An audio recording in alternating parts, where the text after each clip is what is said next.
Most people think self-sabotage is stupidity. It's not. In many cases, it's self-protection. That's why you can know exactly what to do, and still avoid doing it. You procrastinate, delay, scroll, overthink, escape. Then later you sit there wondering why you destroyed another day you claimed was important. But your brain is not always trying to make you successful. Sometimes it's trying to keep you psychologically safe. And those are not the same thing. Because the human nervous system values familiarity more than improvement. That changes everything. The strangest part. You can hate your life and still become emotionally attached to it.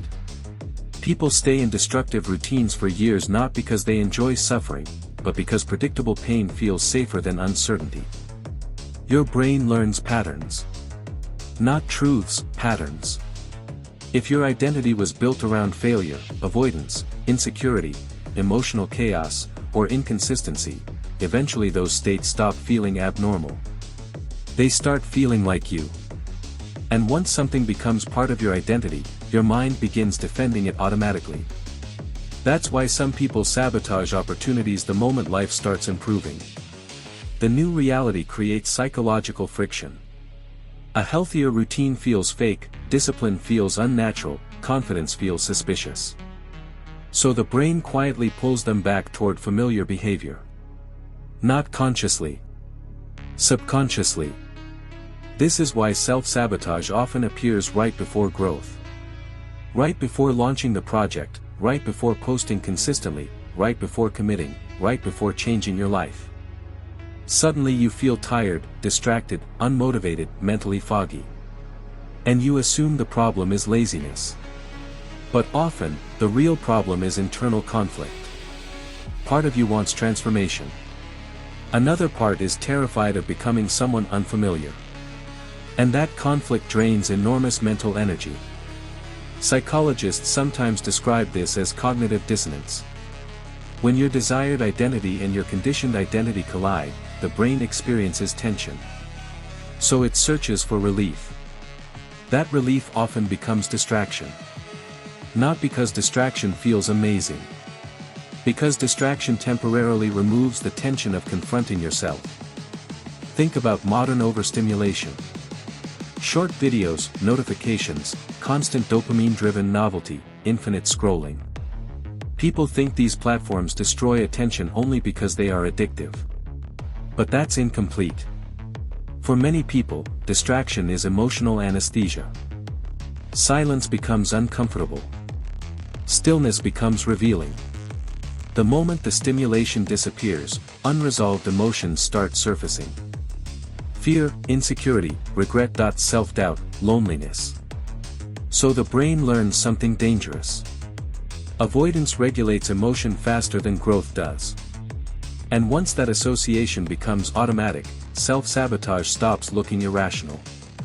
It becomes a coping mechanism. This is why motivation alone rarely fixes people. Motivation creates temporary emotional intensity. But identity controls repeated behavior. You can force action for a few days. Maybe even a few weeks. But eventually your nervous system tries to return to what feels psychologically familiar. That's why people relapse into old habits after moments of progress. Not because they lack potential. Because their internal model of themselves never changed. A person who subconsciously sees themselves as inconsistent will unconsciously recreate inconsistency. A person emotionally attached to chaos will recreate chaos. Even while consciously begging for peace. This is the hidden brutality of self-sabotage. You can become the architect of the very suffering you're trying to escape. Without realizing it. But here's where things become dangerous. And liberating. Your brain is constantly updating itself based on repeated evidence. Not wishes. Evidence.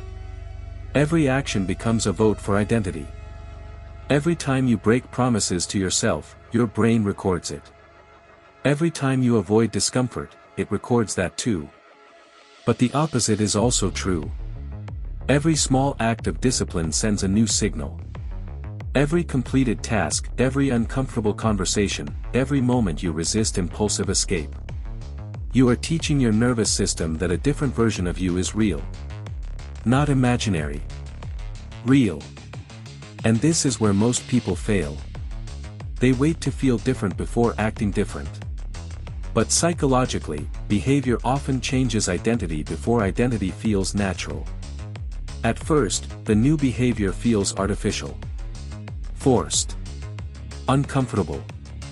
Because your old identity is still fighting for survival. That discomfort is not proof you are failing. It is often proof that your conditioning is being challenged. And most people quit right there. Not because change is impossible. Because becoming someone new briefly feels like losing yourself. But eventually something shifts. The repetition accumulates. The mind adapts. The unfamiliar becomes familiar. And one day, the behaviors that once required force begin happening automatically. That's when transformation becomes real. Not when motivation appears. When identity changes. So if you keep sabotaging yourself, stop asking only, "What's wrong with me?" Ask something deeper. What version of me is my brain trying to protect? Because the answer to that question may explain almost every pattern in your life. And if you're serious about reclaiming control over your mind, subscribe to Psyche Decoded. Because most people spend their lives trapped inside patterns they never learn to see. Here, we expose them.